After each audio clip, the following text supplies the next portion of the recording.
Hey, badass business owners, welcome back to the show. My name is Tammy, and if you own a small business serving your local community, then you have come to the right place.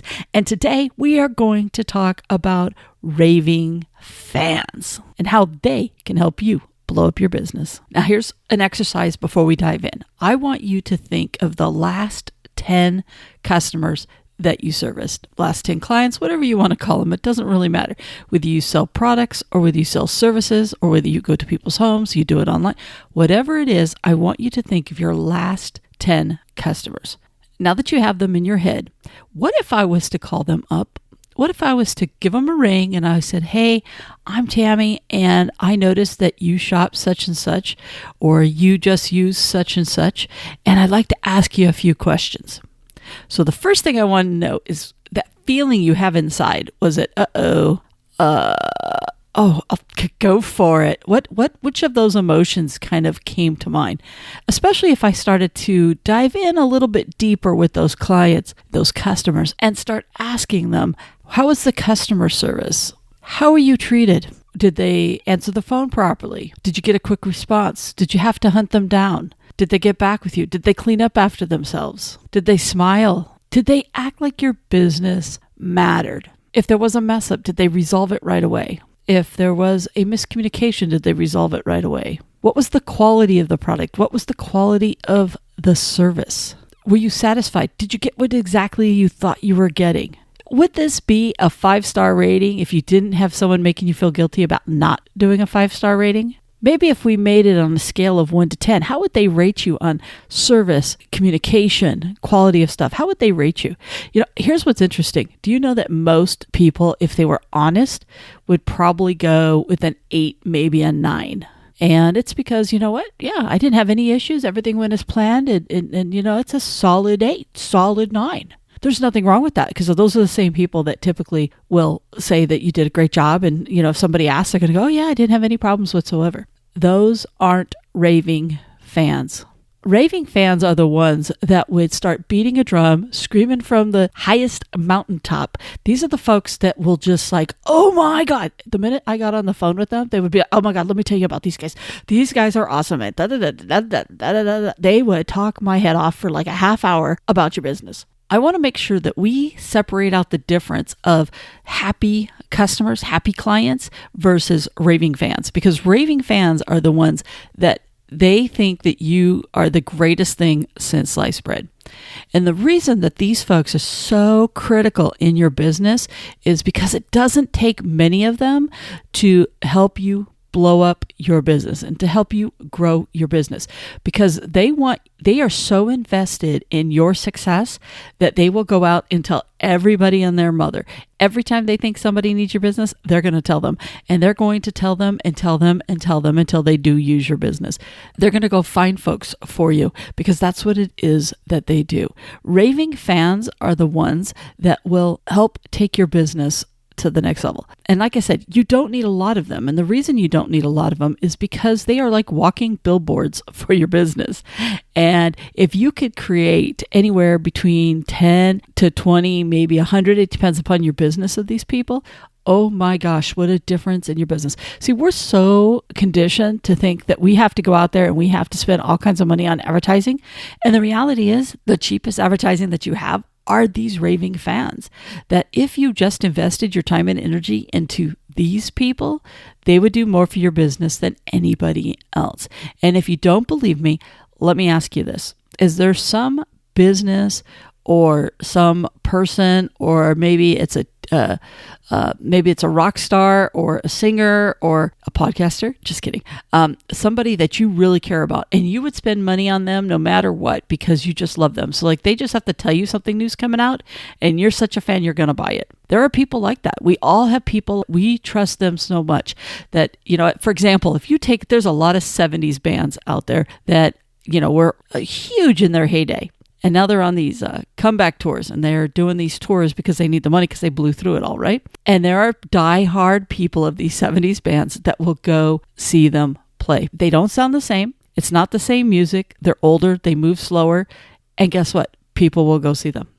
I'm going to come out. I'm going to show you. You know what? I love Cher.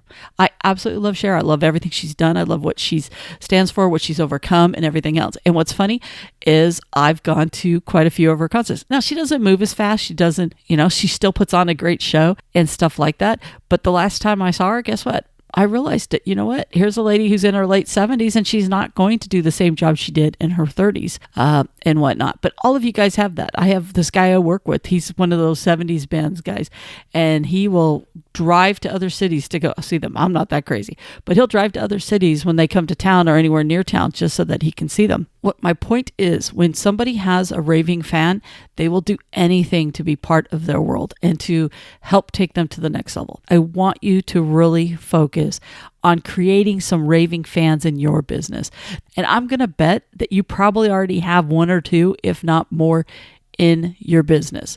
These are people that just love you and love you and love you.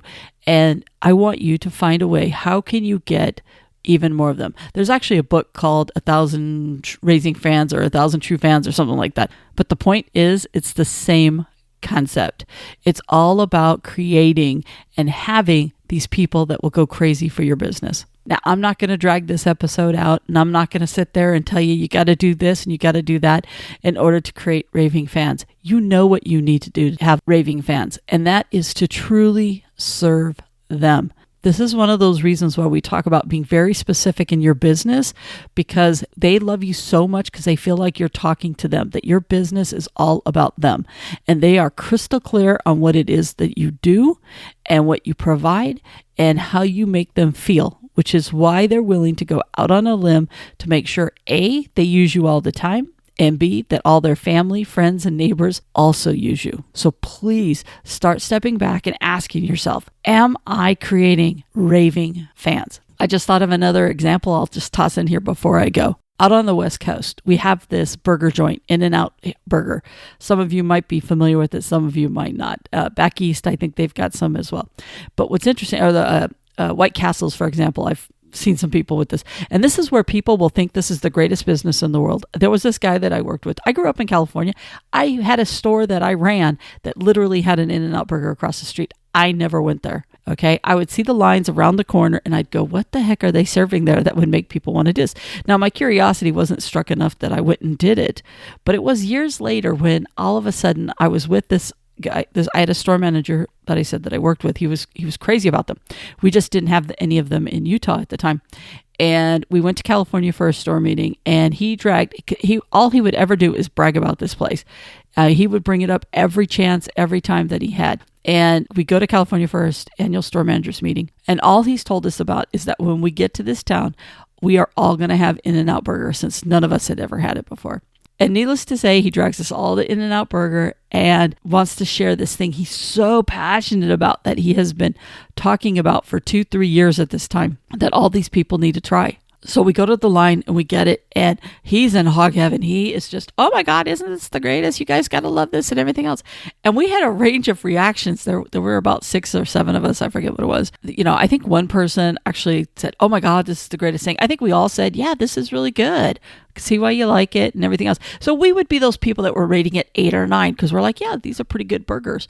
I personally am a fan of the chocolate shake. But what was interesting is not one of us jumped to the raving fan piece. He was the raving fan. We were the 8s and 9s that were satisfied with our meal, with our experience at this place. But he left thinking we were the craziest people because we weren't as madly in love with it as he was. Okay? Those are the raving fans. The rest of them are fans. I've been to In-N-Out obviously since then, and it's a good burger. Don't care for their fries, but it's a good burger and it's a great shake. But I'm not a raving fan. I'm not somebody that has to pull over to the side of the road every time I see one of those.